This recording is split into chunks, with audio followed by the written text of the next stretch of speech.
Hello everybody, welcome. I've got a few pots here which are, these are unfired, not properly dry yet. They've passed the leather hard stage, but they're ready for slipping. And what I want to do is put some iron oxide slip over these. This one I've already done. You saw me do this one, and this one is now ready for me to carve through it. So what we're going to do is we're going to bring the camera a touch closer and something like that. And I've got here a lemon zester, and what I want to do is I want to carve through the slip a design with this. So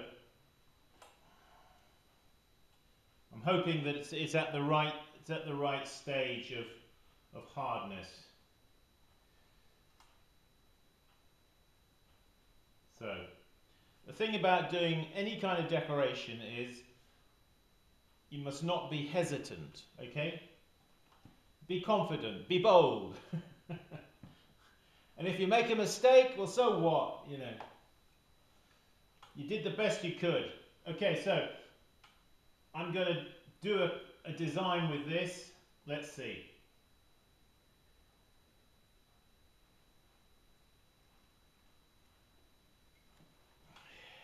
Yes. Okay. There's one. Now, as always, it's a good idea to, when you're doing any kind of decorative work, sort of subdivide the pot into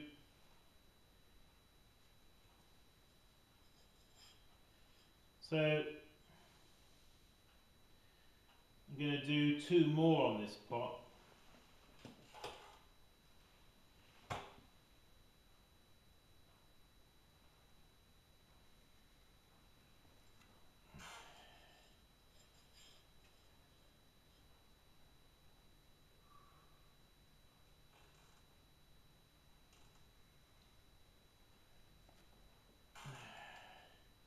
So carving through the slip back to the clay underneath.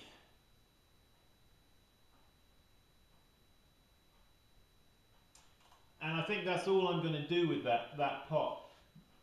These kind of pots, now this pot for example will now be bisque fired, and so the slip is fired onto the clay body. Alright, the slip actually becomes part of the pot. It fuses onto the body. So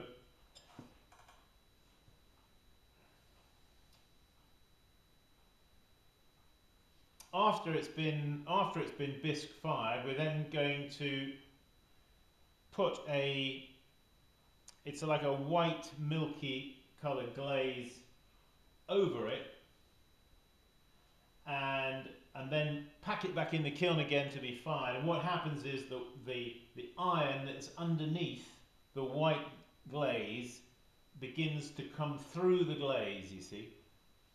And you can get a myriad of different glaze effects depending on the thickness of the white glaze and the temperature to which you fire it. You can get the iron coming through in a nice spotting, or you can get it not coming through so vividly, and it turns a rather nice sort of bluey slate grey colour, you know. So anyway, I just wanted to show you that was one that I had to do because if I left it any longer I wouldn't be able to carve it because it gets too hard. Alright, so what we're going to do is I'm going to put that to one side. I now though have got some more pots here that I need actually to dip into my bucket of slip. So I'm going to move the camera back a touch. We'll move the bucket of slip into position.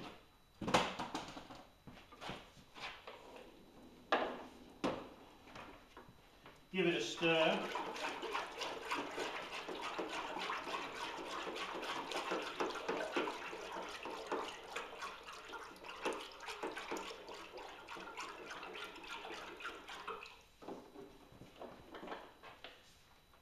Now sometimes I really don't know. I really don't know what I'm going to do, you know, with a pot.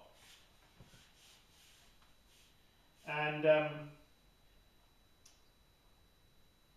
you may think, I think to myself sometimes I'm going to put it in a certain glaze, and then I think, and now what? What am I going to do now after we've got it in we've glazed it or we've slipped it?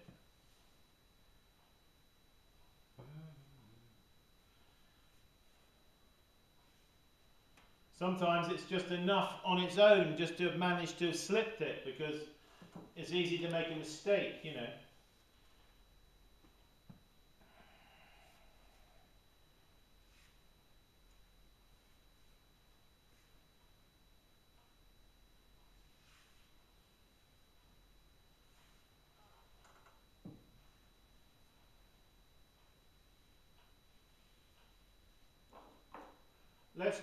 Let's do this bottle. Let's slip this bottle. Okay.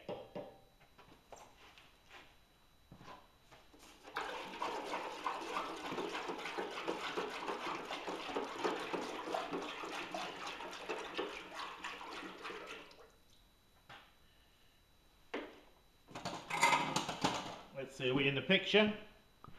Are we in the picture? Oh yeah, we are. Good.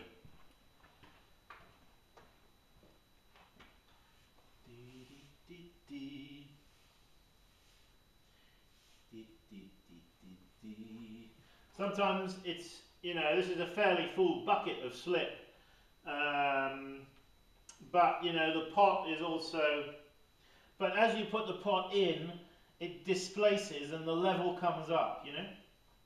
So I'm going to hope that we're going to manage it, okay. So you're going to hold it there at the base, you see.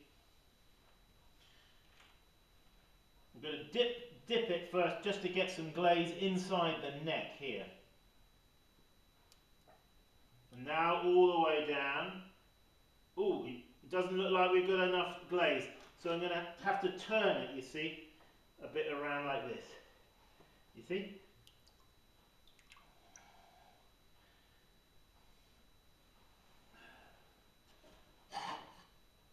Get my banding wheel. Slip him onto the banding wheel. Okay? Ooh. You got a bit thick at the top there because there was a bit of sludge at the bottom.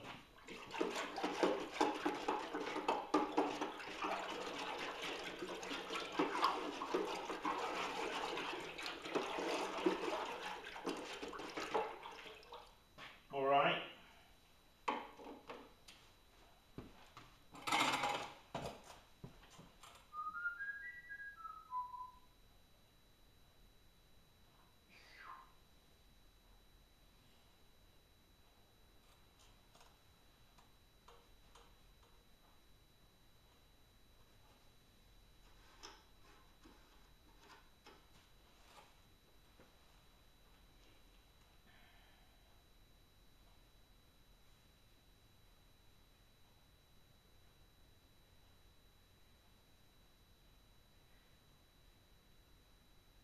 Let's try this guy.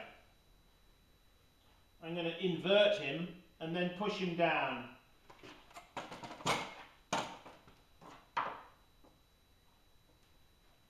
Upside down. And I'm going to push him right the way down.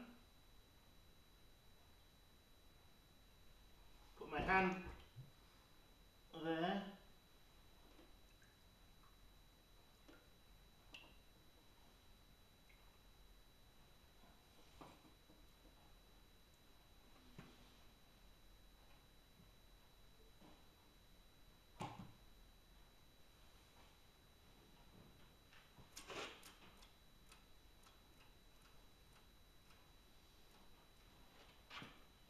Get a sponge.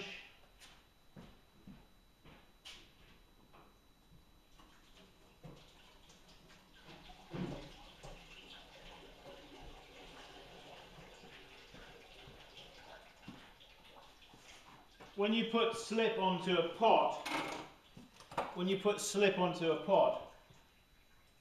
you don't want to hang around too long, because the slip penetrates into the clay and can make the clay go quite soft again. And so you have to act quite fast, dip it and get it out, and set it down, because the whole pot can become soft again, you see. So these pots should go now over on the stove, you see. And this guy,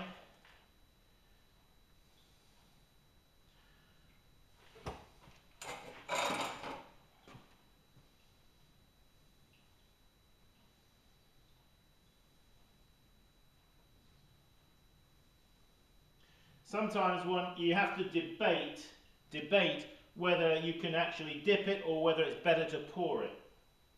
You know what I'm going to do? I'm going to take a couple of rulers,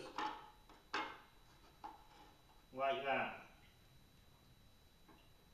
Put him there like that. Alright? So, I'm going to take some glaze, or some slip I should say.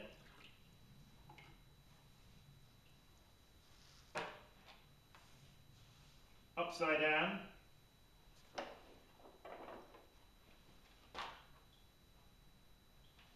We're going to pour the slip.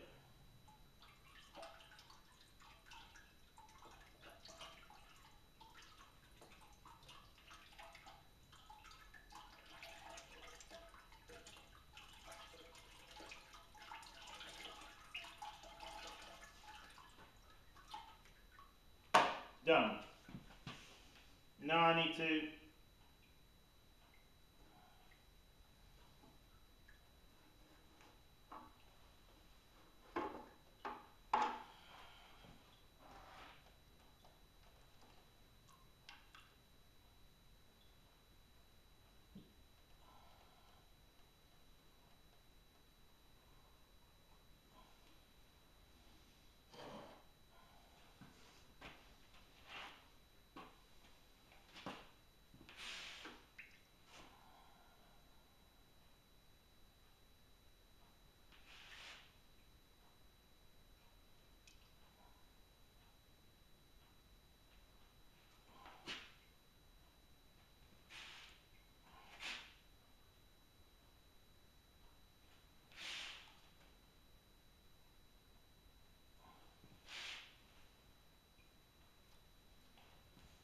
good.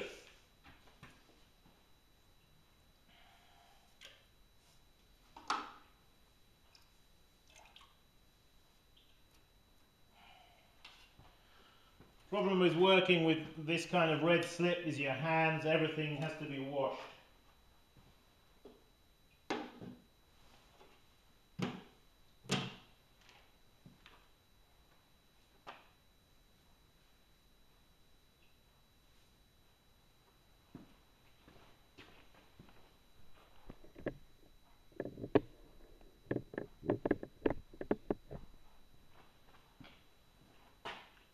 Well, as you can see, it's not always the easiest thing, is it, to glaze a piece or to slip a pot. And it helps to have a little bit of a plan of action as you're doing it, so you can get a place for your pot ready. You can get yourself a little bit organized, you see. And then what you've got to do is you've got to take the bull by the horns, and you've got to get that pot, and you're going to just slip it, okay? And you may feel that you're all fingers and thumbs, and it doesn't really, you feel a bit kind of awkward, but so what? That's as the more you do it, you see, the more you practice it, the better you get at it, and the easier it becomes. So we did a Sgraffito decoration on that pot with a lemon zester, which you can get down your local hardware store. And we've iron slipped these 3 pots. And of course, you know, as you get bigger, doing bigger pots is more of a challenge, isn't it? They're not so easy. But with a little planning and preparation, we managed. Hey, thanks a lot for joining me. Visit my website, simonleachpottery.com, and don't forget, keep practicing. We'll see you soon. Bye-bye.